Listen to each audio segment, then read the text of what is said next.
हनुमान पुत्र मकरध्वज की कथा। पवन पुत्र हनुमान बाल ब्रह्मचारी थे, लेकिन मकरध्वज को उनका पुत्र कहा जाता है।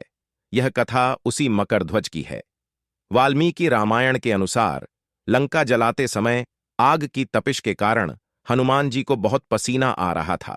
इसलिए लंका दहन के बाद जब उन्होंने अपनी पूंछ में लगी आग को बुझाने के लिए समुद्र में छलांग लगाई, तो उनके शरीर से पसीने के एक बड़ी सी बूंद समुद्र में गिर पड़ी।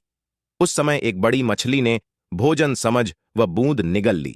उसके उदर में जाकर वह बूंद एक शरीर में बदल गई। एक दिन पाताल के असुरराज अहिरावण के सेवकों ने उस मछली को पकड़ लिया। जब वे उसका पेट चीर रहे थे, तो उसमें से वानर की आकृति का एक मनुष्य निकला। वे उसे अहिरावण के पास ले गए। अहिरावण ने उसे पातालपुरी का रक्षक नियुक्त कर दिया। यही वानर हनुमान पुत्र मकरध्वज के नाम से प्रसिद्ध हुआ।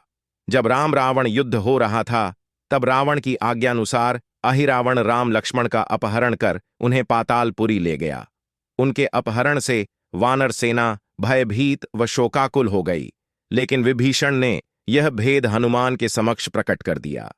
तब राम लक्ष्मण की सहायता के लिए हनुमान जी पातालपुरी पहुंचे। जब उन्होंने पाताल के द्वार पर एक वानर को देखा, तो वे आश्चर्यचकित हो गए। उन्होंने मकरध्वज से उसका परिचय पूछा। मकरध्वज अपना परिचय देते हुए बोला, मैं हनुमान पुत्र मकरध्वज हूं और पातालपुरी का द्वारपाल हूं। मकरध्वज की बात सुनकर हनुमान क्रोधित होकर बोले, यह तुम क्या कह रहे हो? दुष्ट, मैं बाल ब्रह्मचारी हूं, फिर भला तुम मेरे पुत्र कैसे हो सकते हो? हनुमान का परिचय पाते ही मकरध्वज उनके चरणों में गिर गया और उन्हें प्रणाम कर अपनी उत्पत्ति की कथा सुनाई।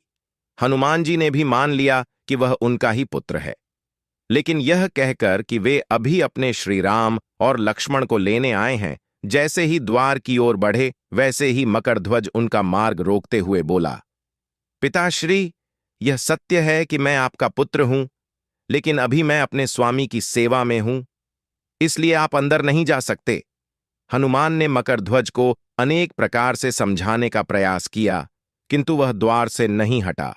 तब दोनों में घोर युद्ध शुरू हो गया। देखते ही देखते हनुमान जी उसे अपनी पूंछ में बांधकर पाताल में प्रवेश कर गए। हनुमान सीधे देवी मंदिर में पहुंचे, जहां अहिरावण राम लक्ष्मण की बलि देने वाला था। हनुमान जी को देखकर चामुंडा देवी पाताल लोक से प्रस्थान कर गईं। तब हनुमान जी देवी रूप धारण करके वहां स्थापित हो गए। कुछ देर के बाद अहिरावण वहां आया और पूजा अर्चना करके जैसे ही उसने राम लक्ष्मण की बलि देने के लिए तलवार उठाई, वैसे ही भयंकर गर्जन करते हुए हनुमान जी प्रकट हो गए और उसी तलवार से अहिरावण का वध कर दिया। उन्होंने राम लक्ष्मण को बंधन मुक्त किया। तब श्री राम ने पूछा, हनुमान, तुम्हारी पूंछ में यह कौन बंधा है? बिल्कुल तुम्हारे समान ही लग रहा है, इसे खोल दो। हनुमान ने मकरध्वज का परिचय देकर उसे बंधन मुक्त कर दिया। मकरध्वज ने श्रीराम के समक्ष सिर झुका लिया। तब श्रीराम ने मकरध्वज का राज्याभिषेक कर उसे पाताल का राजा घोषित कर दिया और कहा कि भविष्य में वह अपने पिता के समान दूसरों की सेवा करे। यह सुनकर मकरध्वज ने तीनों को प्रणाम किया। तीनों उसे आशीर्वाद देकर वहां से प्रस्थान कर गए। इस प्रकार मकरध्वज हनुमान पुत्र कहलाए।